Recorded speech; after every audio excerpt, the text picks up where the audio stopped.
আপনারা দেখছেন channel I.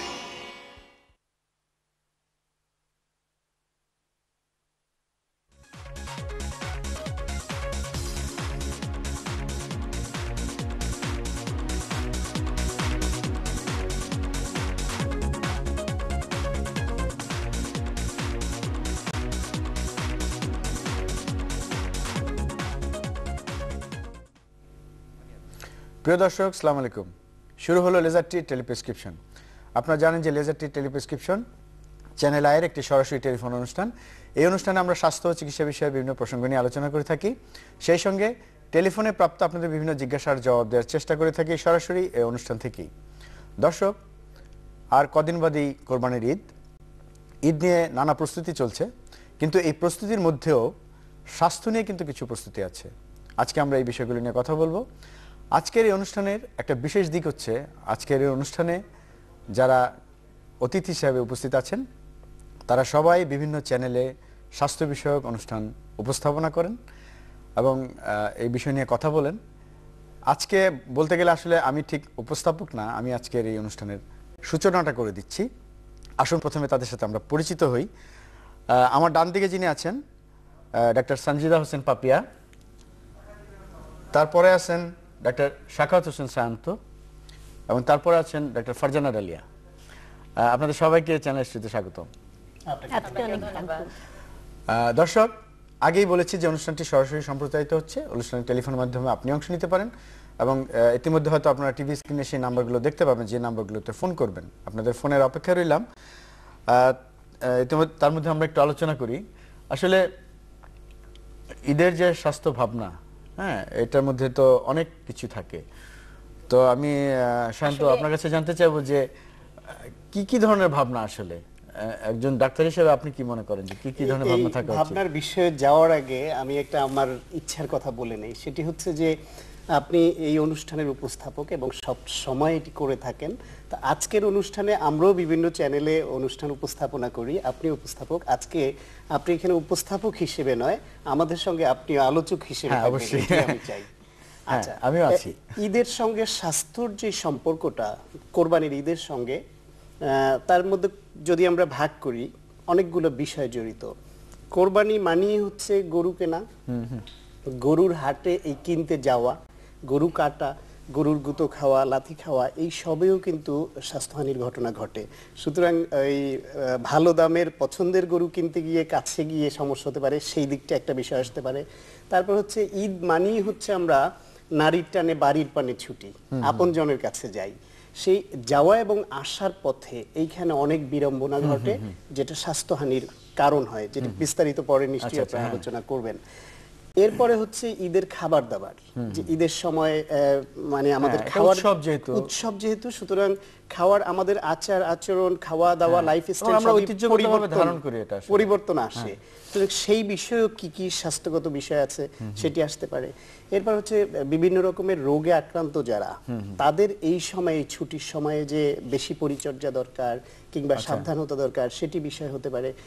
Eid বা উৎসব বানিয়ে হচ্ছে কিছু বিশেষ করে আমাদের মেয়েদের বেলায়, মহিলাদের বেলায় সাজগোজের প্রশ্ন জড়িত, সেই কসমেটিক্স ব্যবহার করা, সেইখানেও সাবধানতা কিন্তু দরকার আছে। তো আসলে কসমেটিক্সের পরে আসি। শাখাওয়াত একটা কথা বলেছে যে অসুস্থতার কথা অনেকেই। তো আমাদের এই অনুষ্ঠানে কিন্তু আরো একজন অতিথি থাকার কথা ছিল, আমরা জানি ডাক্তার ফরহাদ উদ্দিন। অসুস্থতার জন্য উনি আসতে পারেননি এবং তার স্ত্রী ডাক্তার ডালিয়া আছেন আমাদের সাথে। আমি ডালিয়ার কাছে জানতে চাইবো যে ফরহাদ তো আমরা শুনেছি যে সর্দি কাশি এতটাই আক্রান্ত যে কথা বলতে পারছেন না। তো এই অবস্থা তো আমাদের দর্শক যারা আছেন তাদেরও অনেকের হতে পারে এই সময়টাতে। এই সময়টা নিয়ে তার হয়তো অনেকের এই ঈদ ভ্রমণটা করতে হতে পারে, আবার অনেকের ভ্রমণের সময় সেটা হতে পারে। এক্ষেত্রে আপনি কি মনে করেন, আপনি কি করছেন আপনার হাজবেন্ডের জন্য, দর্শকরা কি করবে? সেটা তো আসলে ভাই আপনি যেহেতু আমাকে জিজ্ঞেস করেছেন, আর আমার বড় যেহেতু এই রোগে আক্রান্ত, সেই জন্য আমি কিছুটা বলছি দর্শকদের জন্য। তবে বেশিরভাগ কিন্তু আপনি ভাইয়া বলবেন, যেহেতু স্ত্রী হিসেবে স্বামীর জন্য কি করছেন। না, সেটা অবশ্যই। আসলে স্ত্রী হিসেবেই করেছি, ডক্টর হিসেবে অতটা করতে পারি না, কারণ সে নিজে থেকেই নিজে ট্রিটমেন্ট নিচ্ছে। তো আমি তো করেছি গরম চা, আদা চা সেটা করে দিচ্ছি, গরম পানি দিচ্ছি, কিছুক্ষণ পর পর তাকে মনে করে ওষুধ খেতে দিচ্ছি, একটু নেবুলাইজ করতে দিচ্ছি, কারণ সে আসলে খুব অসুস্থ। তো আমার কাছে সজল ভাই যেটা বললো যে আসলে আমাদের সিজন চেঞ্জের সাথে সাথে কিন্তু এই প্রবলেমটা সবারই হচ্ছে। যে কিছুক্ষণ আগে সঞ্জিদাও বলছিল ওরও কিন্তু এই প্রবলেমটা হচ্ছে, ওরও খুব সমস্যা, আমারও কিন্তু একটু কাশির সমস্যা, অতটা সিভিয়ার ভাবে যায়নি। তবে এই সময়টাতে যারা দেশের বাড়িতে যাবেন ঈদ করার জন্য, গ্রামের বাড়িতে যাবেন, তাদের জন্য আমি বলতে চাই যে অবশ্যই যেন তারা একটু এটা মাথায় রেখে যান যে আমারও এই ধরনের সমস্যা হতে পারে, সর্দি কাশি হতে পারে, যেহেতু সিজনটা চেঞ্জ হচ্ছে। এই জন্য যেন সাথে একটু অ্যান্টিবায়োটিক, একটু কফ সিরাপ এগুলো অবশ্যই সাথে নিয়ে যান। একটু জ্বর হচ্ছে, হ্যাঁ কিছু প্রাথমিক অবস্থায় সাধারণ ওষুধগুলো নিয়ে যান। ফিজিশিয়ান হেল্প করতে পারে তাকে, যে একটা গাইডলাইন দিতে পারে যে আপনি এই ধরনের ওষুধগুলো সাথে নিয়ে যাবেন। আমার কাছে মনে হয় কি ওষুধ সাথে নিয়ে যাবেন সেটা সজল ভাই আপনি বলে সবচেয়ে ভালো হয়, যেহেতু আপনি এই স্পেশালিস্ট এবং আমরা জানি যে নাক কান গলা বিশেষজ্ঞ হিসেবে আপনি যথেষ্ট জনপ্রিয়তা আছে। আরেকটা প্রশ্ন যোগ করব, সেটি হচ্ছে যে বললেন যে অনেকেরই হচ্ছে, আমরা জানি যে এই ধরনের ফ্লু এটা একজন থেকে আরেকজনে ছড়ায়। আপনি যেটা একটু ইঙ্গিত করেছেন যে যাওয়ার সময়, তো সেই বিষয়ে যে এই যে বড়দের থেকে বাচ্চাদের ছড়াতে পারে বা একজন হাঁচি কাশি দিলে আরেকজনে, এই বিষয়ে আপনি যেহেতু নাক কান গলা বিশেষজ্ঞ, আপনার কাছ থেকে এই বিষয়ে আমার মনে হচ্ছে যে এখন যে পরিবেশটা আসলে মানে হেমন্তকাল, এখন একটু হিমহিম ভাব চারিদিকে, এই যে পরিবেশটা, এই সময়টা কিন্তু ভাইরাসের জন্য, বংশবৃদ্ধির জন্য খুবই উপযোগী একটা সময়, যে কারণে এই সময়টাতে এই জিনিসগুলো হচ্ছে। আমার মনে হয় যে এই সময়টাতে একটু সতর্ক থাকা উচিত, বিশেষ করে যাদের হয়ে গেছে তারা যেন অন্যদের একটু কন্ট্যাক্টে কম আসে, একটু দূরে থাকে, হাঁচি কাশি দেওয়ার সময় যেন মুখটা ঢেকে নেয় এবং হাত ব্যবহার করে, একটু হাত ধুয়ে নেয়, কারণ হাত থেকে কিন্তু ছড়ায় এটা করতে হবে। আর কিছু ওষুধপত্র নিতে হবে, অ্যান্টিহিস্টামিন জাতীয় ওষুধ, যে কোনো ওষুধ, প্যারাসিটামল, পিরিটন বা এগুলি বলেন, এগুলি সাথে রাখা উচিত। এবং বাচ্চাদেরকে ঠিক শীত বস্ত্র না, যে একটু উষ্ণ কাপড় চোপড়, হালকা গরম কাপড় চোপড় রাখা উচিত, যে এই সময়টাতে যেন এই জার্নিটাতে ইয়ে না হয়। আর বাচ্চারা কিন্তু সবসময় জানালার পাশে বসতে চায়, এটা সাইকোলজি। তো ওইটার জন্য একটু আমরা লক্ষ্য রাখি যে বাতাসের প্রবাহে কিন্তু অনেক সময় ঠান্ডা সর্দি লেগে যায় যাত্রাপথে। আর যাত্রাপথে যেটা আপনিও বলছিলেন যে পানিটা কিন্তু একটা বড় ব্যাপার, আমরা যেন ফোটানো পানি, বিশুদ্ধ পানি যাত্রার সময় ব্যবহার করে সাথে রাখি, এটা খেয়াল রাখতে হবে। সাথে বয়স্ক লোক যারা থাকবে এদের প্রতি যেন নজর নেই, যেন কোনো একটা দুর্ঘটনা না ঘটে, এবং যারা বিভিন্ন সিস্টেমিক ডিজিজ আছে তাদের ওষুধগুলো যাতে সাথে থাকে। অবশ্যই, কারণ যখন গ্রামে যাবেন সেখানে কিন্তু ফার্মেসি নাও থাকতে পারে, উনি যেন হিসাব করে তার সেই ওষুধপত্রগুলি একদম বুঝে নেন। এটাই। পানির প্রসঙ্গে একটা কথা শেয়ার করি, সেটি হচ্ছে যে আমাদের বিশেষ করে শহরে আমি দেখি, মানে শহরে বাচ্চাদের মধ্যে এটা বেশি দেখা যায় যে ফ্রিজে রাখা খুব ঠান্ডা পানি খেতে চায় অনেকে, যেহেতু গরম ছিল। কিন্তু এই সময়টা এমনিতেই চেঞ্জ, তার মধ্যে যদি বেশি ঠান্ডা পানি গরম থেকে এসে, বাইরে থেকে এসে ঠান্ডা পানি, ফ্রিজের পানি খায়, সেটিও কিন্তু এই গলার সমস্যা তৈরি করছে। দেখা যাবে ঈদের মধ্যে সবাই বাইরে বের হচ্ছে, বিশেষ করে বাচ্চারা ঘোরাঘুরি করে এসেই ঠান্ডা পানিটা খাবে, এটা কিন্তু তাদের জন্য খুব একটা ভালো কিছু হবে না, একটু সাবধানে খেলে ভালো হতে পারে। আচ্ছা, যাই হোক, একটু অন্য প্রসঙ্গে যাই। দর্শকদের একটু ইনফরমেশনটা দেই যে আপনার পাশে যিনি বসে আছেন, পাপিয়া, আপনার স্ত্রী এবং আমাদের আজকের অনুষ্ঠান অতিথি। তো পাপিয়ার কাছে প্রশ্ন হচ্ছে যে সাজগোজের ব্যাপারে আপনারা তো ভাবছেন, তো কি করছেন সাজগোজের ব্যাপারে? আমরা তো ভাবছি, সব মেয়েরাই ভাবছে, বিশেষ করে সেটাই, মানে এই সময়টাতে পার্লার টার্লার একটু অবশ্যই সাজবে, তো অবশ্যই যেহেতু ঈদের মধ্যে সাজতে তো হবেই, একটু মাথায় রাখতে হবে সাজার সময় সে কোন কসমেটিক্সটা দিচ্ছে, সেটা ডেটটা মানে আপনি স্বাস্থ্যের ব্যাপারটা যোগ করছেন, যে এখানে সাজগোজটা করবে কিন্তু তার সাথে স্বাস্থ্যের সম্পর্কটা কোথায়, ওটা যদি একটু আউট করে বলে দেন। কারণ যে দেখতে হবে তাকে যে কসমেটিক্সটা ভালো একটা কোম্পানি থেকে এসেছে কিনা, তার ডেটটা ঠিক আছে কিনা, এই জিনিসটা একটু তাদের মাথায় রাখতে হবে। এছাড়া চোখের সাজ, এটা দেওয়ার সময় অবশ্যই খেয়াল রাখতে হবে যে চোখের আমি কাজল দিচ্ছি বা মাস্কারা দিচ্ছি, এগুলো যে কোনো সময় ডাস্ট অ্যালার্জি করতে পারে, চোখের ক্ষতি হতে পারে। এই সময় আমি একটু এক্সপায়ার ডেটটা দেখে নিব যে ডেটটা ঠিক আছে কিনা, সবচেয়ে জরুরি এটাই দেখা। আর মনে হয় যে হঠাৎ করে কোনো নতুন কসমেটিক্স যাওয়া উচিত না, যেটা আমরা আগে ব্যবহার করি না, যেটা আমি ইউজ করে অভ্যস্ত, আমি সেটাই করব, নতুন করে আমি কিছু দেব না। আচ্ছা, আমরা এই পর্যায়ে থাকি, একজন দর্শক আছেন, কথা বলি দর্শকের সঙ্গে। হ্যালো, আসসালামু আলাইকুম, কে বলছেন? হ্যালো, আসসালামু আলাইকুম। জি বলুন। ভালো আছেন? হ্যাঁ ভালো, বলুন। হ্যাঁ, আমি ছোটন, নরসিংদী থেকে। জি বলুন আপনার প্রশ্ন ভাই। হ্যাঁ, আমি আপনারা তো এখানে অনেক স্পেশালিস্ট আছেন, আমার একটা প্রশ্ন, সামনে তো কুরবানি ঈদ, মাংস খেতে হবে। আমার সমস্যা হলো যে শরীরে অ্যালার্জি খুব বেশি, আমি অ্যান্টিহিস্টামিন যে কোনো ট্যাবলেট খেলে আপাতত অ্যালার্জি সেরে যায়। কিছুদিন পরে আবার ট্যাবলেট খাওয়া বন্ধ করে দিলে আমার অ্যালার্জিটা বেড়ে যায়। গরু মাংস খেলে তো অ্যালার্জি বাড়বে। আচ্ছা আচ্ছা, মানে এটা থেকে আমার মুক্তি হওয়ার উপায়টা কি একটু কাইন্ডলি বলবেন? জি ধন্যবাদ আপনার প্রশ্নের জন্য। তো আসলে শুরু করুন। অ্যালার্জির বিষয়টা উনি বলছেন যে ওনার সর্দি ঠান্ডা আছে, অ্যালার্জি বেড়ে যায়। এই ক্ষেত্রে কিছু মিসকনসেপশন আছে আমাদের মধ্যে, যে যারা অ্যালার্জির সমস্যা আছে কমনলি বলে দেওয়া হয় যে আপনি গরুর মাংস খাবেন না, বোয়াল মাছ খাবেন না, চিংড়ি মাছ খাবেন না, বেগুন খাবেন না, বিশাল তালিকা। আসলে সবগুলিতে তো একজন মানুষের অ্যালার্জি কখনো করে না, কখনো হয় না। বিশেষ খাবারের প্রতি বিশেষ অ্যালার্জি, খাবারের প্রতি বিশেষ মানুষের অ্যালার্জি হতে পারে। যদি ওই ভদ্রলোকের বা যাদের গরুর মাংসে অ্যালার্জি আছে বলে প্রমাণিত, অর্থাৎ আগেও তিনি যখনই খান তখনই হচ্ছে এরকম মনে করেন, মানে ওটা খাওয়ার পরে যদি শরীর চুলকায় বা হাঁচি চুলকায়, দগদগে হয়ে যায়, শ্বাসকষ্ট হয়, হাঁচি হয়, এরকম কোনো সমস্যা থাকে, তাহলে বুঝতে পারবেন যে গরুর মাংসের প্রতি তার অ্যালার্জি আছে। সেই ক্ষেত্রে এখন কোরবানি, গরুর মাংস তো খেতেই হবে। অনেকে বলে থাকেন যে কোরবানির মাংস খেলে কিছু হবে না, আসলে এটাও ধর্ম বিশ্বাস থেকে বা ধারণা থেকে অনেকে বলেন, কিন্তু যার সমস্যা হওয়ার তার তো হতেই পারে। সেই জন্য অ্যান্টিহিস্টামিন জাতীয় ওষুধ যদি কিছু খেয়ে নেন আগে থেকে, আর আপনি এই বিষয়ে বিশেষজ্ঞ, আপনি অ্যান্টিহিস্টামিন জাতীয় ওষুধ ফেক্সোফেনাডিন থেকে শুরু করে নানা রকম ওষুধ আছে আজকাল, যে ওষুধগুলিতে ঘুমও পায় না। রিসেন্টলি রুপাটিডিন আছে, হ্যাঁ ওরাডিন না হলে উনি যদি ওটা ওরাডিনের কাজ না হয়, একটা হয় কি অ্যান্টিহিস্টামিন ওষুধ একটা অনেকদিন খেলে সেটাতে অনেক সময় কাজ হয় না, সেক্ষেত্রে আমার ব্র্যান্ডটা একটু চেঞ্জ করা উচিত, মানে অন্য গ্রুপের ফিজিশিয়ানের সঙ্গে আলাপ করলে যে কোনো একটা ওষুধটা খেলে আমার ভালো হয়, ওটা খেলে আমার মনে হয় যে উনি ম্যানেজ করতে পারবেন। কোরবানির আগে উনি একটা হ্যাঁ আগের দিন থেকে উনি খেতে পারেন, চিকিৎসকের সাথে কথা বলে তারপর ভাই সেই ক্ষেত্রে উনি কতদিন ধরে খেতে পারবেন? খাবেন উনি। আসলে অ্যালার্জির ওষুধ তো আমরা অনেক সময় বলি কি আপনি তো প্রতিদিন ক্ষুধা পেলে ভাত খান, সেক্ষেত্রে অ্যালার্জি যখন হবে তখন খাবেন। যতদিন গরুর মাংস খেতে ইচ্ছে করে ততদিন। আচ্ছা আমার মনে হয় সাজগোজের প্রশ্নে ডালিয়ার কাছে একটু না গেলে হয় না, খুব সচেতন এই ব্যাপারে।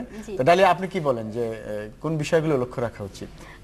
ওরা চোখের কথা বলেছে, নতুন কোন কসমেটিক্স না যাওয়ার কথা বলেছে, সেটা আর পাপিয়া আসলে অনেক কিছু বলে ফেলেছে। তবে আরেকটা জিনিস দেখা উচিত যে কসমেটিক্সটা আমার এক্সপায়ারি ডেটের যেন না হয়, বলেছে অবশ্য। হ্যাঁ আর হচ্ছে যেটা অ্যালার্জি হয় সেটা তো অবশ্যই ইউজ করা উচিত না। খুব বারবার ইউজ করলে বা কতক্ষণ রাখা উচিত, এটা কিন্তু অনেক সময় ব্যাপার আছে যে কসমেটিক্সটা ইউজ করার পরে হ্যাঁ সেটা খুব ভালোভাবে ওয়াশ করতে হবে, এটা খুব বড় একটা ওয়াশ করার মধ্যে কিছু নিয়ম আছে। হ্যাঁ সেটা হচ্ছে এই ভুলটা করে যে কসমেটিক্সটা সহই সারা দিন আমি ঘোরাঘুরি করলাম, টায়ার্ড হয়ে শুয়ে পড়লাম রাতের বেলা, এটা যাতে কেউ না করে। সেটাই। আর হচ্ছে কসমেটিক্সটা আসলে বেশিক্ষণও রাখা উচিত না, যে পার্টিতে বা কোথাও যদি আমাদের দাওয়াত থাকে সেখানে আমরা গেলাম, তারপর লক্ষ্য রাখতে হবে যেন আমার সেটা খুব ভালো করে ওয়াশ করা হয়। কি দিয়ে ওয়াশ করবে? ওয়াশ আসলে আমরা তো সাধারণত দেখি যে আমরা যে প্রোগ্রামে মেকআপ করি আমরা অলিভ অয়েলটা ইউজ করি, অলিভ অয়েলটা খুবই ভালো, দিলে হয় কি সেটা মুখের ভিতর থেকে একেবারে ভালোভাবে মেকআপটাকে তুলিয়ে নেয়, তুলে নেওয়ার পরে একটু রাফ করে না, স্কিনটা রাফ থাকে না, একটু অয়েলি থাকে না। সাবান তো আমরা ইউজ করি না। আচ্ছা শান্ত, সাবানটা ফেসের জন্য ভালো না। পাপিয়া কি দোষ? আপনি বোধহয় লক্ষ্য রাখেন না আসলে।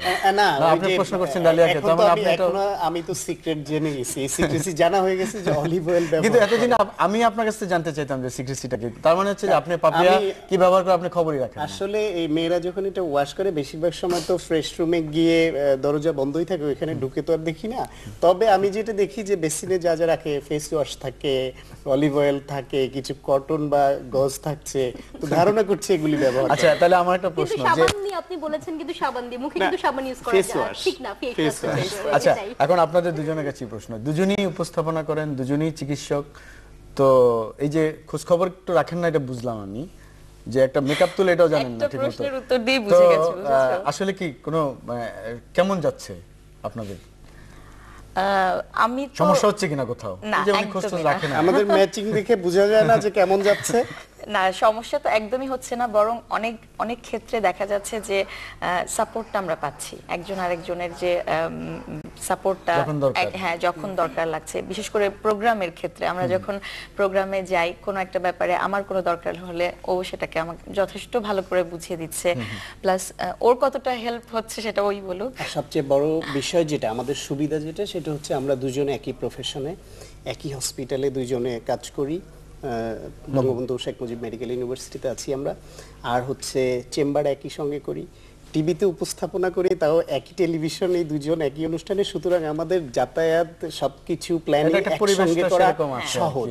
দুইজন দুই মেরুর হলে, দুই দিকের হলে অনেক সময় সমস্যা সেটি আমাদের আপনার সমস্যা হয়। দুই মেরু আসলে আমাদের মধ্যে আন্ডারস্ট্যান্ডিংটা তো ভালো, যে আমাদের কষ্ট হয় কিন্তু সমস্যা হয় দুই চ্যানেলে কাজ করেন, দুই তো চ্যানেলে অসুবিধা কাজ হয় না। করি। হ্যাঁ, আবার আমরা দুইজনেই দুইটা সাবজেক্টে, আমি গাইনিতে কাজ করি, ফরহাদ কার্ডিওলজিতে কাজ করে, দুটাই হচ্ছে ইমার্জেন্সি সব সময়।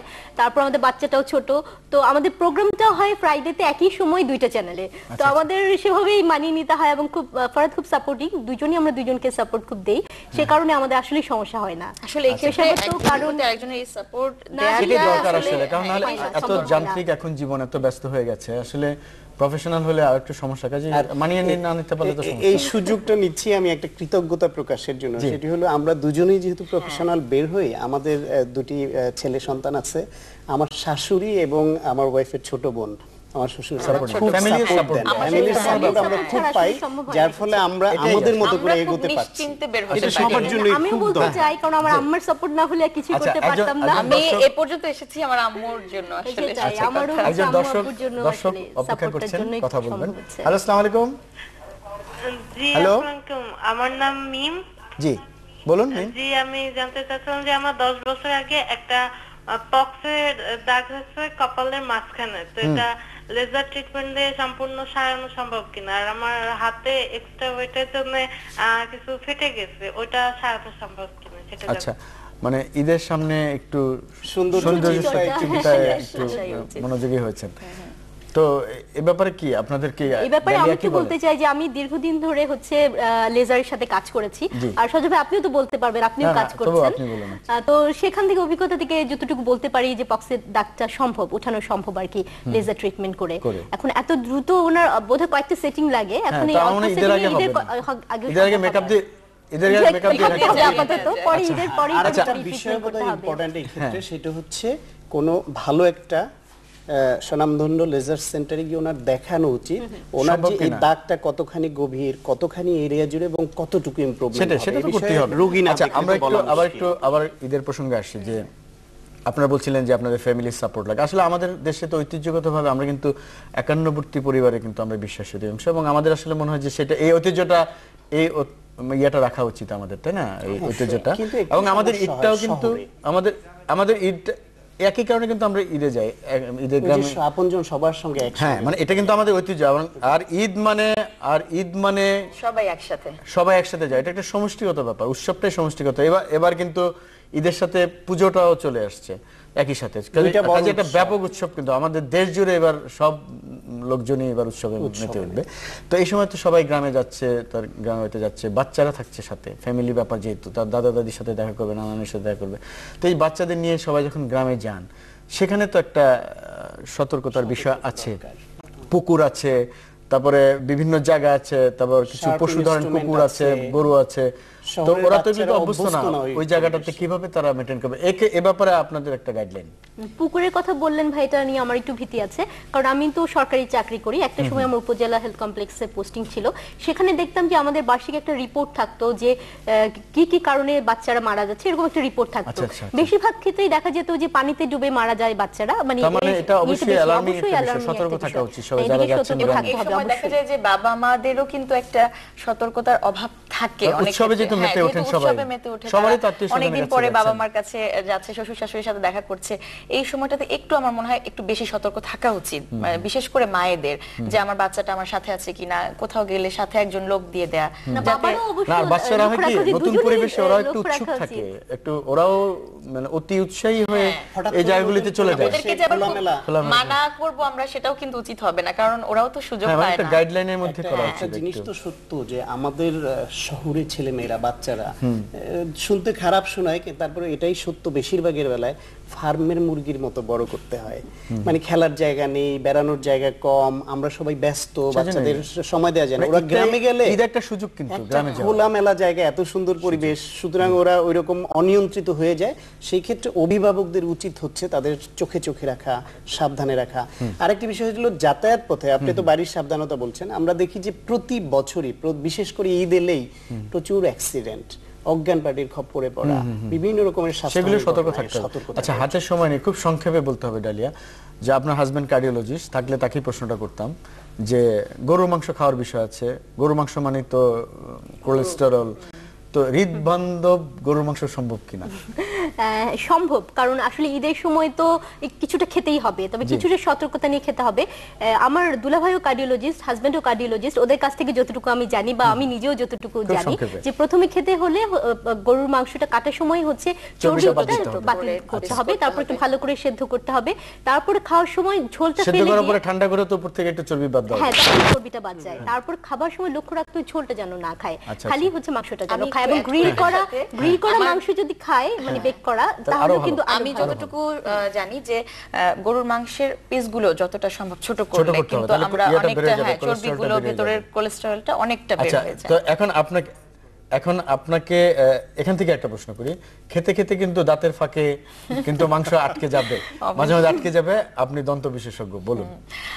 আমরা তো অনেকে আছে টুথপিক ইউজ করে, কিন্তু আমি এটাকে কখনোই সাপোর্ট করি না। আমরা বাঁশের টুথপিক, হ্যাঁ টুথপিক উচিত না, সেটাতে বরং আরো দুই দাঁতের মাঝখানে ঢুকে গিয়ে ইনজুরি হতে পারে।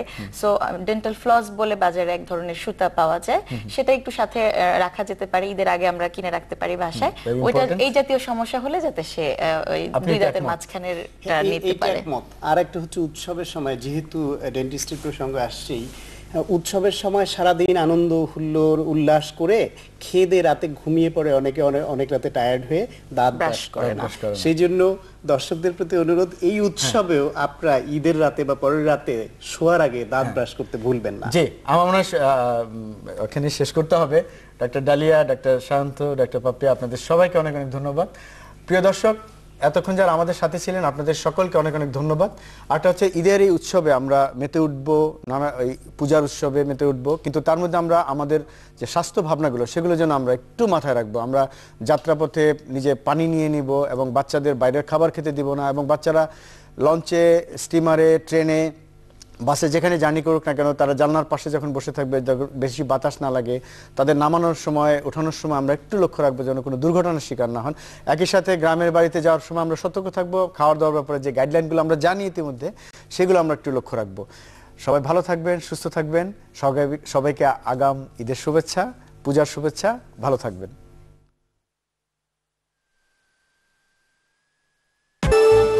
উচ্ছ্বাসের নতুন স্বপ্ন বুনে সে হয়ে ওঠে আরো পুলকিত, বিমোহিত করে সে সকলকে, জীর্ণতা ভেঙে এগিয়ে যাওয়া আর দৃপ্ত পায়ে পথ চলা, এই তো জীবন। সর্বত্র আজ দ্যুতি ছড়ায়, ত্বকের সুস্থতা ও সৌন্দর্যে লেজার ট্রিট। সৌন্দর্যের ব্যাখ্যাটা নতুন করে ভাবুক সবাই আরেকবার। Laser Treat, Banani 11, Dhaka. উচ্ছ্বাসের নতুন স্বপ্ন বুনে সে